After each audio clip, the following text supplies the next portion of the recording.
안녕하세요. 오늘은 경제 사상이 동양과 서양 사이를 이렇게 순환한다는 좀 흥미로운 관점을 파헤쳐 볼까 합니다.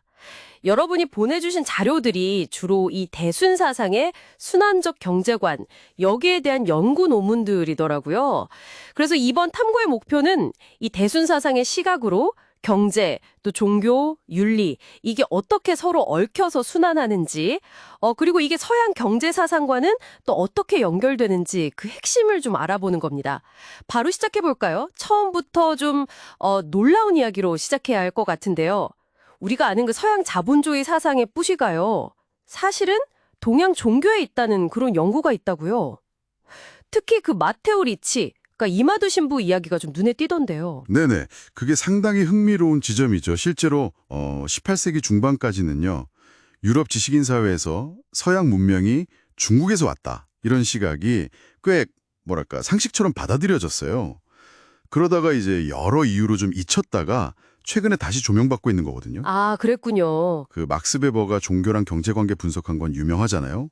근데 주로 개신교 윤리 쪽에 집중했었죠. 네, 맞아요. 근데 이제 황태영 같은 학자들은 좀 다른 주장을 펴는데요.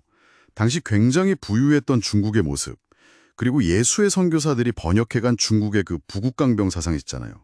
이게 사실 유교, 불교, 도교가 다 통합된 사상인데 이게 유럽에 전파되면서 소위 중국 배우기 열풍 같은 걸 일으켰다는 거예요. 아, 중국 배우기요? 네, 그리고 그게 서양 자본주의 발전에 오히려 더 결정적인 영향을 줬다. 이런 주장입니다. 심지어 아담 스미스의 그 유명한 보이지 않는 손 개념 있잖아요. 네네. 이것마저도 중국의 도 사상과 연결지어서 분석하기도 하니까요. 이야, 보이지 않는 손까지요. 정말 놀랍네요. 그럼 동양의 순환적 세계관이 서양으로 가서는 부의 축적이나 국가 경쟁력 강화 이런 쪽으로 좀 더 초점이 맞춰졌다고 볼 수 있겠네요. 네, 그럼 해석이 가능하죠. 순환이라는 개념이 조금 다른 방식으로 적용됐다고 볼 수도 있고요. 그럼 대순사상에서 말하는 그 돈은 순환지리로 생겨 쓰는 물건이다 이 말은 구체적으로 어떤 뜻인가요? 이게 바로 경제랑 윤리가 맞물려 돌아간다는 그런 의미겠죠? 정확합니다. 경제 따로 윤리 따로가 아니라 서로 끊임없이 영향을 주고받으면서 순환한다는 게 핵심이에요. 여러 학자들이 이 관계를 분석했는데 좀 대비해서 보자면요. 어떤 연구자들은 종교적 믿음이 개인의 경제활동, 예를 들면 근면함이라 성실함 같은 거요. 이걸 어떻게 이끄는지 주목했죠. 이건 개인의 책임과 자유를 중시하는 그런 윤리관하고 좀 가깝다고 볼 수 있겠고요. 아, 개인 중심적인 관점이군요. 네.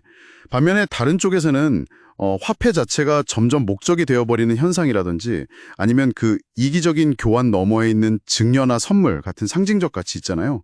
이게 오히려 사회를 순환시키는 더 근본적인 힘일 수 있다. 이렇게 보는 시각도 있어요.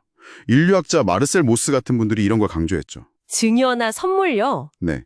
이건 아무래도 공동체의 유대나 순환 자체를 더 중시하는 윤리랑 연결될 거고요. 아하. 바로 여기서 대순사상의 특징이 좀 드러나는데요. 대순사상은 해원이라는 개념을 통해 이런 순환이 막힌 부분을 풀려고 해요. 해원. 원한을 푼다는 거죠? 맞습니다.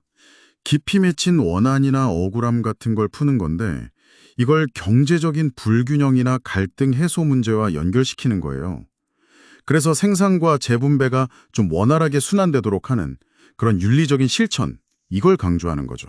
와, 그냥 연결되어 있다 여기서 끝나는 게 아니라 해원이라는 구체적인 실천 방안으로 그 순환을 다시 회복시키려는군요. 아주 적극적인데요.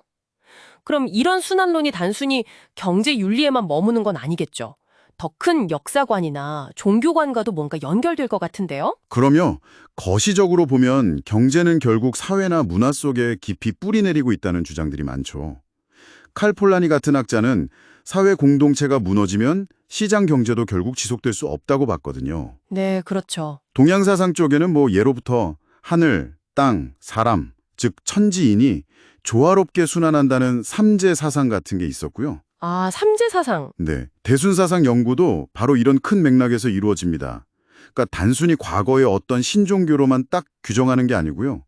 유불선 통합사상이라든지 방금 말씀드린 해원사상 같은 것을 현대적인 의미에서 다시 해석하고 또 포스트모더니즘이나 생태주의 같은 서구 사상과도 비교하면서 그 현재적 의미를 찾으려는 시도가 많아요. 아, 서구 사상과의 비교도 활발하군요. 네, 결국은 동서양의 이런 다양한 순환 사상들을 좀 종합적으로 아우르려는 하나의 틀로서 대순 사상이 연구되고 있다. 이렇게 이해하시면 될 것 같습니다. 그렇군요. 과거와 현재 또 동양과 서양의 여러 순환에 대한 논의들을 한데 묶어서 이해하려는 그 시도 속에 대순사상이 자리하고 있다 이런 말씀이시네요. 자, 오늘 뭐 길지는 않았지만 대순사상의 순환적 경제관을 통해서 돈이나 경제를 바라보는 좀 새로운 시각을 여러분도 접해보셨을 것 같습니다. 우리가 너무나 당연하게 여기는 이 자본주의 시스템이나 경제 원리라는 게 사실은 동서양을 넘나드는 아주 거대한 순환의 역사 속에 있고 그 바탕에는 또 윤리적이고 종교적인 가치관이 깊숙이 자리 잡고 있다는 걸 다시 한번 생각하게 되네요. 네, 맞습니다. 그래서 마지막으로 여러분께 질문 하나 던져보고 싶은데요. 현대사회는 뭐 경쟁, 이기심, 효율적인 교환 이런 걸 굉장히 강조하는 경향이 있잖아요. 하지만 오늘 저희가 살펴본 여러 논의들은 증여라든지 나눔 혹은 상징적인 가치 같은 요소들이 어쩌면 우리 사회를 지탱하는 또 다른 중요한 추일 수 있다는 걸 보여줍니다. 혹시 여러분 주변에서 아니면 우리 사회 안에서 잘 보이지는 않지만 분명히 작동하고 있는 그런 선물의 논리나 상징적 교환의 모습은 없을까요? 그리고 이런 순환의 가치를 다시 살리는 것이 오늘날 우리가 겪는 여러 문제들을 푸는데 어떤 도움을 줄 수 있을지 한 번쯤 생각해 보시는 것도 좋지 않을까 싶습니다.